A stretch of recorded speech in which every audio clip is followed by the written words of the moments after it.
If you're not where you'd like to be financially, chances are you've fallen victim to these extremely common middle-class money traps. The inability to get out of the rat race and escape the middle class almost always boils down to a handful of these traps. They can, however, be incredibly simple to avoid. Yet seemingly everyone falls victim to them, only to become stuck in the middle class forever. Pay attention to these traps so you can avoid them at all costs. If you want to become financially free and not have to worry about money, make sure to subscribe to the channel and like the video if you find it helpful.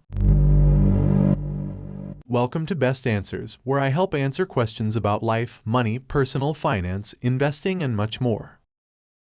Habitually borrowing money and beginning to use debt regularly, especially at a young age, is a trap that is nearly guaranteed to set you up for failure, keeping you stuck in the middle class forever. Young adults, in particular, are enthralled by the ability to borrow money for purchases for things like college and cars that would otherwise take months or years to pay cash for. This is exciting, but you don't realize how long those debts will take to repay until it's too late. Paying off credit cards, student loans, or a car loan can take years, or even decades in some cases, creating a lifelong cycle of using debt to buy things beyond your budget. In reality, steering clear of this one trap could give you the financial stability needed to gain traction and make the moves necessary to become wealthy. A few seemingly small debts can easily consume the entirety of your budget, making it nearly impossible to make any forward progress. Having no idea how much you spend, imagine a friend or coworker telling you that they have no money. Either they're falling behind on their bills or they can't afford to meet you for dinner at a restaurant. If you were to ask them where all their money goes, the most likely answer would be, "I have no idea." It's as if the money has a mind of its own. How can this be? Especially when they're earning a respectable income. Shouldn't someone that can't seem to get ahead have some idea of how much money they're spending each month and have a good idea of where it's going? It's difficult to make changes for the better if you have no idea where to begin. Yet this is a major problem. Countless people fail to keep track of their spending, and they wonder why they can never seem to catch a break. If they took a close look at their monthly purchases, they're almost guaranteed to find something that provides no value to them and can be cut from their budget. Buying more liabilities than assets. In the words of Robert Kiyosaki, assets put money in your pocket, and liabilities take money out of your pocket. An asset could be a share of a stock index fund or ETF, real estate, a business commodity, or anything else that generates income. These assets help you fund your expenses and build wealth. Liabilities are items that cost you money continually and go down in value. Like cars, these expenses restrict you from building wealth. Rich people know how to focus on buying assets first and using those to help pay for liabilities. But the middle class does just the opposite. Middle-class people go to work for money, then they spend all of it on liabilities. And if they're lucky and have anything left over, they buy an asset here or there. The result is that they must continue working every day, year after year, in order to fund their lifestyle. This behavior is a trap that keeps you poor with no forward progress. Trying to look rich and showing wealth off to others provides a sense of satisfaction to some people because they're able to show their peers how well they're doing.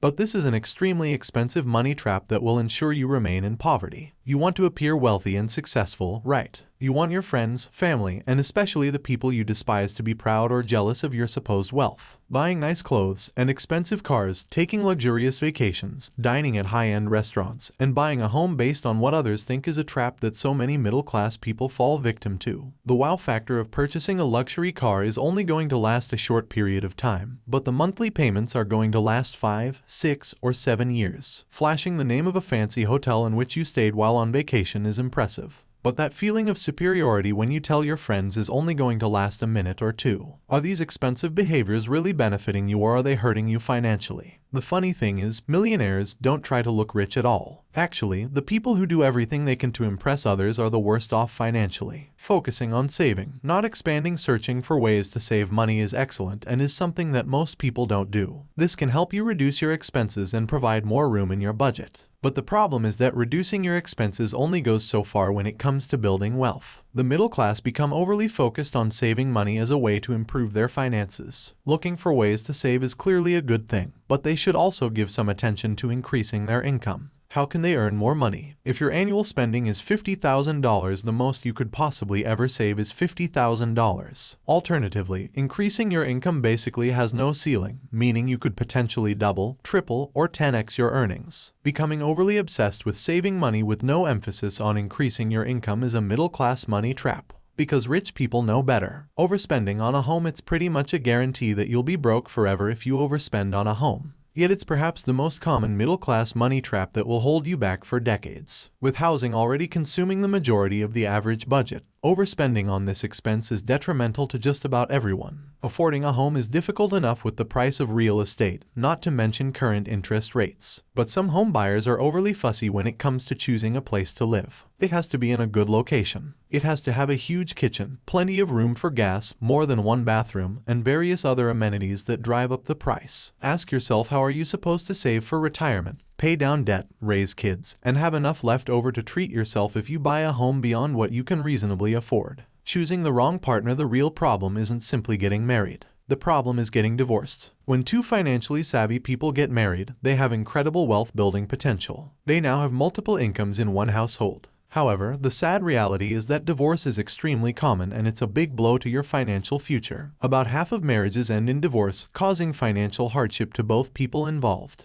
Both parties are highly likely to see a substantial drop in their standard of living and their net worth. Just imagine having to split up your entire household from your home, vehicles, retirement accounts, and other savings. This doesn't just apply to married couples either. Even having a significant other on a casual level that doesn't align with your money goals can be a huge setback. Waiting to become debt-free to invest, pay off all of your debt, which could take until your 50s or 60s, and then begin to invest. This is a common thought process that will keep you stuck in the middle class. The idea of becoming debt-free before beginning to invest is well intended, but it might actually be harming you. It often takes years or even decades before making your final student loan or mortgage payment. Waiting until everything is paid in full means you're sacrificing critical time that could be used to let your investments grow and compound. Take, for example, someone who spends all of their life crawling out of debt. Once they're in their 50s, they make their last mortgage payment. Now they can begin saving and investing for retirement. The only problem is that time is no longer on their side, and saving hundreds of thousands or millions of dollars for retirement that's quickly approaching is nearly impossible. Instead of having compound interest do the heavy lifting for you, that burden of saving a mountain of cash is almost entirely on you. The reality is that most financial problems can be avoided by steering clear of these insanely common money traps. Falling victim to some or all of these traps is pretty much a guarantee that you'll remain in the middle class forever, relying on a paycheck with no end in sight. By simply being aware of these traps and avoiding them, your chances of success are much higher.